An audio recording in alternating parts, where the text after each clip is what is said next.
नमस्कार दोस्तों, आप देख रहे हैं दबंग भारत बुलंद भारत। मैं हूं सुरेंद्र बाबरा। चोर के ऊपर चौकीदार। जी हाँ, यानी अब जो वक्फ बोर्ड है उसमें जिला कलेक्टर मुख्य रूप से कार्य देखेंगे। यानी आप कोई ज़मीन अगर वक्फ करना चाहते हैं तो अब वो जिला कलेक्टर की देखरेख में ही होगी। अब दोस्तों, ये बिल लाना क्यों पड़ा? 2013 में जब यूपीए की सरकार थी और प्रधानमंत्री थे डॉक्टर मनमोहन सिंह जी, तो उन्होंने बिल में अमेंडमेंट किया, चेंज किया और एक अधिकार दे दिया, जिसको कहते हैं धारा 40। उसमें अधिकार दे दिया कि अब कोई भी ज़मीन जब वक़्त चाहेगा उसको अपनी कह सकता है, उसको अपने कब्ज़े में ले सकता है। अब उस धारा को समाप्त कर दिया है और कोई भी मुस्लिम जो लगातार 5 वर्ष से मुस्लिम होगा, वही अपनी ज़मीन को दान दे सकता है, वक़्फ़ कर सकता है। कोई हिंदू अपनी प्रॉपर्टी को दान नहीं कर सकता। इसके पीछे कारण मैं आपको बताता हूँ। अभी तक क्या हो रहा था, धर्म परिवर्तन बहुत ज़ोरों पे चल रहा था। आप इसके मोनोपोली देखिए कहाँ तक पहुँचती है। तो जो जनजातीय लोग हैं, जिनको हम ट्राइब्स कहते हैं, चाहे वो झारखंड का ट्राइब्स है, चाहे वो बिहार का ट्राइब्स है, चाहे वो असम का ट्राइब्स है, चाहे वो छत्तीसगढ़ का ट्राइब्स है, मध्य प्रदेश का ट्राइब्स है, जहाँ के भी ये जनजाति के लोग थे, ये वक़्फ़ वाले वहाँ जाकर उनको डराते थे, धमकाते थे कि या तो ये ज़मीन जो है हमें दे दो या फिर मुस्लिम धर्म कबूल कर लो। यानी आपको डराकर कि आप मुस्लिम बन जाओ तो हम आपकी ज़मीन को वक़्फ़ में नहीं लेंगे, अन्यथा हम इसको वक़्फ़ की संपत्ति घोषित कर देंगे। अब गरीब आदमी, ट्राइब्स का आदमी क्या करे? तो ये काम बड़े धड़ल्ले से चल रहा था, कोई चैनल इसको नहीं बता रहा है और बहुत सारे यूट्यूबर भी इसको नहीं बता रहे हैं। लेकिन जो बात है, वो ये बात भी उनमें से एक बात है कि ट्राइब्स को, जनजातियों को डराया जा रहा था, धमकाया जा रहा था धर्म परिवर्तन के लिए कि अगर आप धर्म परिवर्तन कर लेंगे तो आपकी ज़मीन बच जाएगी, अन्यथा हम इसको वक़्फ़ की संपत्ति घोषित कर देंगे। तो अब आपके खेत खलिहान सब चले जाएँगे, घर भी चला जाएगा, तो कहाँ रहेंगे आप? तो इस डर से बहुत सारे लोगों ने धर्म परिवर्तन कर लिया था या करने वाले थे या कर रहे हैं। तो अब क्या है कि इस बिल के अंदर कोई भी जनजाति की ज़मीन को आप वक़्फ़ की संपत्ति नहीं बता सकते, ना ले सकते। किसी हिंदू की संपत्ति को आप नहीं ले सकते। आपको सिर्फ़ मुस्लिम वक़्फ़ कर सकता है और ये आपसे धारा अब जो 40 थी उसको हटा दिया गया है। एक कारण ये था। दूसरा बड़ा कारण क्या था कि जो पसमानदा समाज है मुस्लिम का, गरीब मुसलमान, जो मज़दूरी करते हैं या हाथ के काम करते हैं, वो मुसलमान, उन्हें वक्फ बोर्ड में कहीं भी, चाहे वो वक्फ बोर्ड है, चाहे वो पर्सनल बोर्ड है, चाहे वो कोई भी इनका वो है, उसमें उनको जगह नहीं दी जाती, स्थान नहीं दिया जाता था। उनकी भी बहुत बड़ी शिकायतें थी उनकी कि वक्फ में हमें शामिल क्यों नहीं किया जाता? हमें क्यों नहीं बताया जाता कितना पैसा आ रहा है, कितना पैसा नहीं आ रहा है? अब लाखों एकड़ ज़मीन जब आपके पास है, तो उसमें क्या हो रहा है भाई? तो उसमें खेती भी हो रही थी, उसमें मॉल भी बन गए, उनमें दुकानें भी हैं और बहुत सारे उस पे काम चल रहे हैं। किराया भी उसका करोड़ों में आता है। तो क्या वो किराया करोड़ों का दिखाया जाता है, शो किया जाता है? तो जवाब है नहीं, क्योंकि आपका ऑडिट नहीं हो सकता। यूपीए की सरकार ने 2013 में ये भी एक प्रावधान कर दिया था कि आपका ऑडिट नहीं होगा। तो जब आपसे कोई ये पूछेगा ही नहीं है, पूछने वाला ही नहीं है आपसे कि आपके पास कितना पैसा आया, कितना पैसा नहीं आया, कहाँ खर्च किया, कहाँ खर्च नहीं किया, तो बेरोक-टोक, बेलगाम। पसमानदा मुस्लिम ये भी पूछ रहे हैं कि आपने गरीब लोगों के लिए क्या किया है भाई? क्या आपने यतीमखाने खोले हैं? आपने विधवाओं के लिए कोई काम किया है? आपने स्कूल खोले हैं? आपने हॉस्पिटल खोले हैं? आपने मुस्लिम विधवा जो हो जाती है औरतें, क्या उनको आप पेंशन देते हैं? आप करते क्या हैं भाई उस पैसे का? वो जो ज़मीनें आपके पास है, आप उसका क्या करते हैं? तो जवाब है, कुछ नहीं। यानी कोई भी आपने ऐसा कार्य नहीं किया जिसे आप चैनल में बैठ के बता सके, सरकार को बता सके, पार्लियामेंट में बता सके कि हमारे पास इतना करोड़ रुपए किराए का आता है और इस पैसे को हम इस मद में यूज़ करते हैं। इन लोगों के लिए हम इसको खर्च करते हैं, नहीं करते हैं। तो वो पैसा कहाँ जाता है?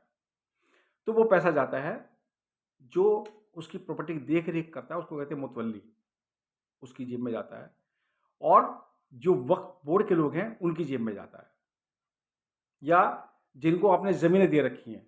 जैसे पार्लियामेंट में भी ये बात उठी है और न्यूज़पेपर भी कहते हैं, चैनल्स भी कहते हैं कि खुद ओवैसी के पास हजारों बीघा ज़मीन है वक्फ बोर्ड की। तो आप बताइए उसका किराया क्या होता होगा? पहले ज़माने में अगर आप सदर बाज़ार चले जाएँ, चांदनी चौक चले जाएँ या और पुरानी मार्केटों में चले जाएँ, तो वहाँ क्या किराया होता था? ₹1, ₹2, ₹10। तो अब आप क्या किराया शो करते हैं? सुना है कि बैंगलोर के अंदर एक मॉल है जो वक्फ की ज़मीन पर है, तो वक्फ उससे क्या किराया लेता होगा? सुनने में आता है कि 20-25 हज़ार रुपये किराया आता है उसका।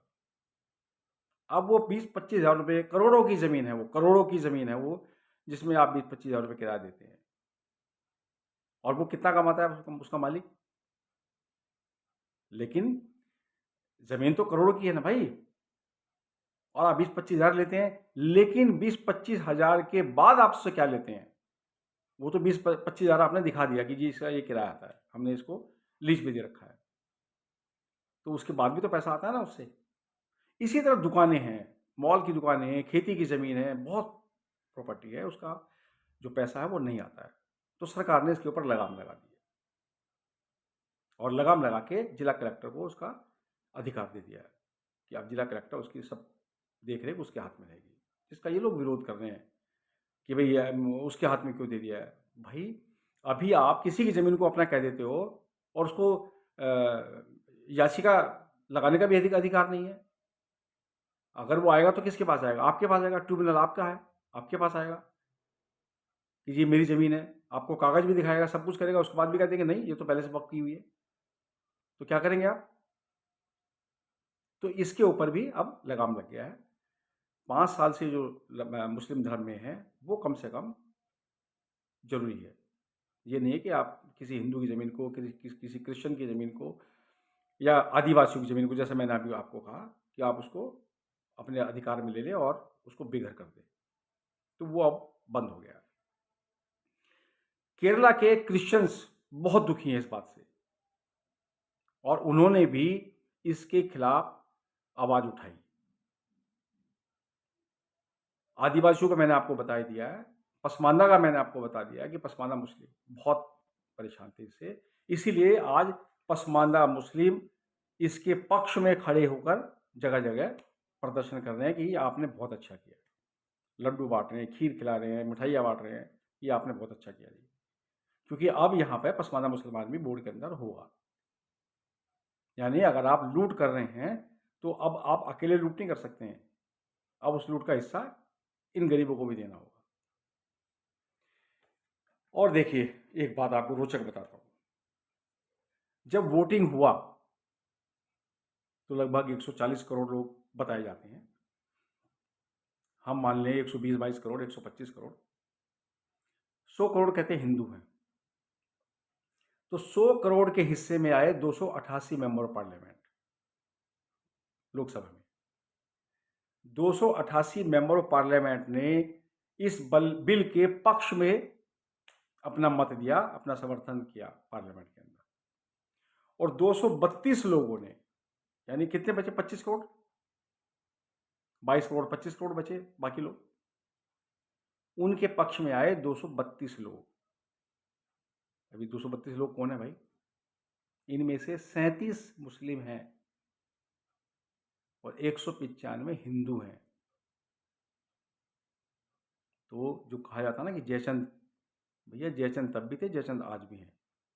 अब ये आपको देखना है कि अगले इलेक्शन में इन जयचंदों को वोट देना है या नहीं देना है, जातिवाद से ऊपर उठकर। जातिवाद से ऊपर उठकर इनको वोट देना है कि नहीं देना, ये अब आपको देखना है। 195 लोग ऐसे हैं लोकसभा के जो इलेक्शन जीत कर आए हैं, जो हिंदू हैं और बिल के विपक्ष में वोट कर रहे हैं कि ये बिल नहीं आना चाहिए। आपको क्या मतलब है भाई इस बिल से? आपका इस बिल से क्या मतलब है? मुस्लिम वक्फ बोर्ड का है ना, हिंदू का कोई वक्फ बोर्ड है नहीं कि चलो जी आप उसके पक्ष में विपक्ष में खड़े होते। तो टोटल जो 232 लोगों ने इसके विपक्ष में वोट किया है, 288 ने इसके पक्ष में वोट किया है। तो ये आपको देखना है, हमें देखना है कि अगला इलेक्शन जब हो, कौन कौन ऐसे लोग थे उनको चिन्हित करके कि कौन कौन ऐसे लोग थे जिन्होंने इसके विपक्ष में वोट किया है, उनको हराना चाहिए। वो लोग नहीं आने चाहिए चुनकर, क्योंकि वो जयचंद गद्दार नहीं था, ये भी गद्दार है।